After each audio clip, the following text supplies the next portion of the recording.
how to allow or don't allow suggestions of photos and pictures to appear in search and in widgets or shortcuts on the iPhone 14 series. First, let's go back to the home screen by swiping up at the bottom of the screen. And on the home screen, tap on Settings. Next, we swipe up to go down. And in here, tap on Photos. Then tap on Siri and Search.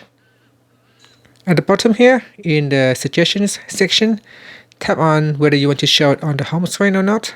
Do you want to have it suggested in apps or not? And in notifications. So turn off any options that you do not want to that you do not want your photos to be suggested. And after that, you can tap on the back key or swipe up to go back to the home screen.